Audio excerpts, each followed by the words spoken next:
Bonjour à tous, alors aujourd'hui petite vidéo de présentation de la première épreuve des oraux que vous allez passer cette année, le MEM 1 projet professionnel.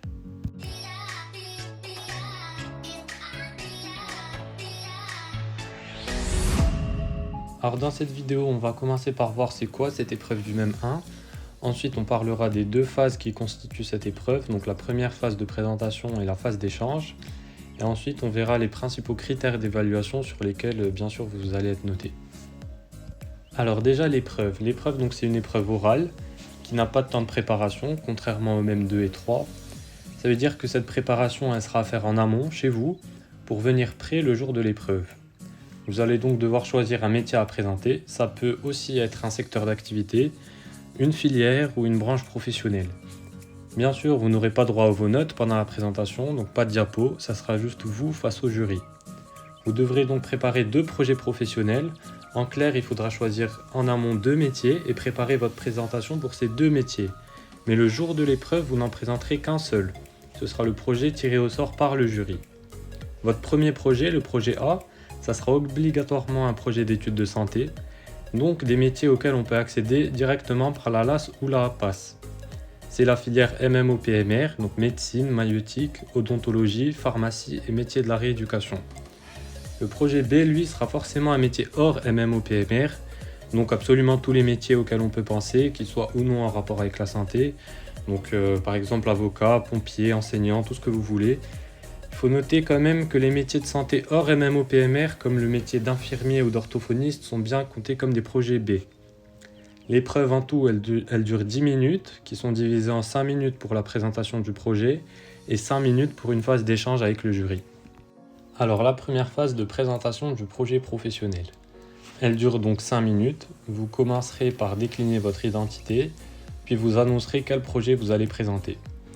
Donc pour bien réussir votre oral, il faudra montrer que vous avez une bonne connaissance de vous-même et de vos qualités. Vous allez donc présenter votre parcours d'études et présenter le métier que vous avez choisi. Il faudra faire attention à ne pas trop rentrer dans les détails qui n'ont finalement pas beaucoup d'intérêt pour la présentation. Vous pouvez aussi parler de la construction de ce projet, les raisons pour lesquelles vous êtes motivé pour ce métier-là et pas un autre.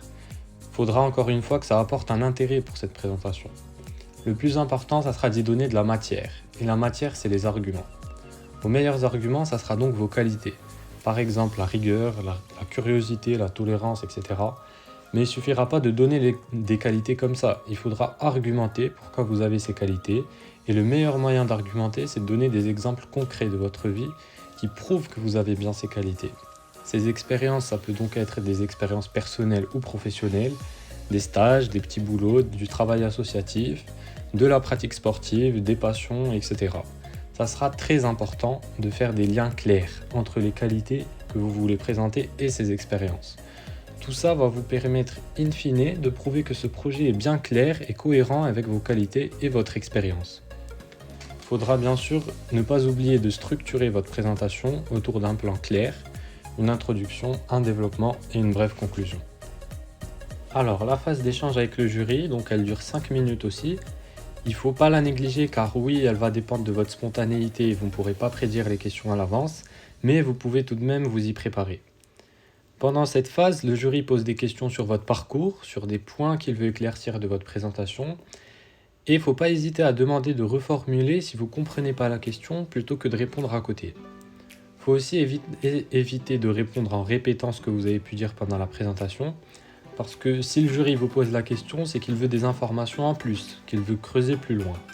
C'est pour ça que cette phase, elle teste votre capacité de réflexion sur un temps limité. Vous pouvez aussi essayer de prévoir les questions du jury, selon ce que vous avez dit pendant votre présentation, ou bien essayer de faire des liens avec d'autres questions posées, ça va montrer que votre réponse, elle s'inscrit dans une réflexion plus globale. Alors pour les critères d'évaluation, ça sera donc bien sûr la connaissance de soi, de vos compétences, la manière comment vous présentez le métier bien sûr, mais en évitant encore une fois de rentrer dans les détails futiles. Il faudra surtout que vos propos ils soient bien argumentés et structurés. Et bien sûr, comme c'est un oral, il faudra faire attention à la communication non verbale, donc votre posture, la gestion du stress et aussi la gestion de votre temps de parole. Donc pour résumer un peu cette épreuve du MEM 1, le but c'est justement d'essayer de trouver un juste équilibre entre une présentation un peu superficielle qui ne parle pas assez de vous et au contraire une présentation qui rentre trop dans les détails de votre vie ou du métier. C'est entre ces deux aspects que vous trouverez la pertinence de vos arguments. Alors c'est un peu facile à dire comme ça, mais avec Topla, on va tout faire pour vous aider à préparer au mieux cette épreuve. Merci à vous.